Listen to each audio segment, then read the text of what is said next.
For our drawing project, we are using these 6 different techniques for color pencil. So hatching, cross hatching, stippling, layering, scribbling, and burnishing. So we practice these in the beginning, but I've noticed as students need more practice with them because a lot of people are just going in and coloring their drawing on the black paper instead of using the techniques or trying some layering to really get some bold, bright colors.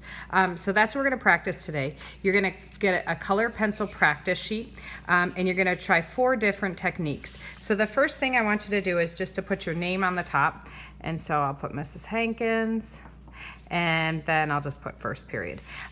So you're gonna first create a simple shape out of the cardstock. So you have cardstock at your tables, or the teacher will pass it out to you. So you can make any simple shape. Don't make it too complicated. If it's too complicated, this is gonna be a really hard project to do. So just because it's gonna be hard to trace. So I'm just gonna make a heart. You could make a star, a circle, I don't know, a square, rectangle, question mark, happy face. Oops, I need to make it a little bit smaller. So when you're making this, you want it to be able to kind of fit into these little squares here. So a little bit smaller shape will help. There we go. Okay, so I got my heart. And then what you're gonna do is you're gonna go ahead and you're gonna trace it, and you wanna trace it into these boxes here. So I would trace it 4 times. I'm just gonna trace mine once, and then the other times you can kind of imagine how I would do that. And there's an example up on the board. So now I have it traced out. Now I'm going to pick out some colors. So I have picked out some colors already to use. They do not have to be in the same hue, so you can use colors that are very opposite. We're just gonna try some ombre effects. Ombre meaning that one color fades very gradually into another color. And so I have to pick one of the techniques. So it says techniques used. So when I go to this side, I'm just gonna start with the cross hatching. That's one that goes pretty quickly, but stippling's really fun. Remember the burnishing, you're gonna be using the colorless blender, or you can use a white pencil. So let's start with that. So cross hatching means that I go in one direction and then another, and I can cross hatch lots of different ways. So I'm going to say cross hatching here.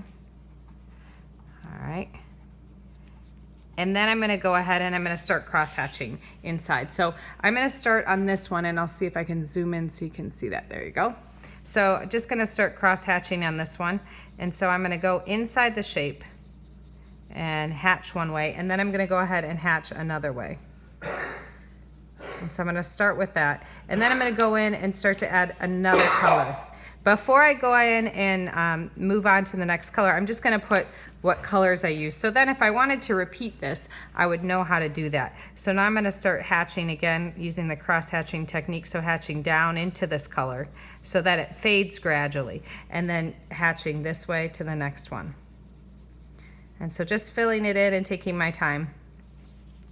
And I can kind of bring some of those hatching lines down. And then, oops, I almost forgot. And then I just put the mark of what color I used, and then I'm gonna go to the next color. So you're gonna do each one of these and take your time and do a nice job. If you get done early, you're welcome to work in your sketchbook.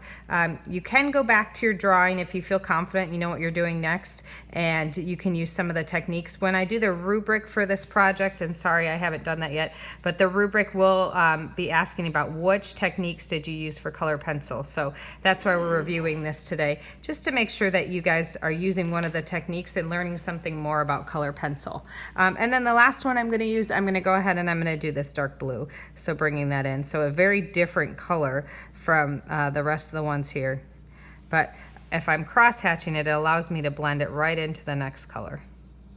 And so that would be my example of cross hatching. And so then I'd put my last color. And so then I would go ahead and I'd trace my heart again, and maybe try stippling. This one I might try layering. And then this one I might try burnishing or different techniques. When you're all done with this, it says turn your practice into the your class period bin at the end of my desk. So I should be looking for those, and this is one of your assessments for this project. Have fun.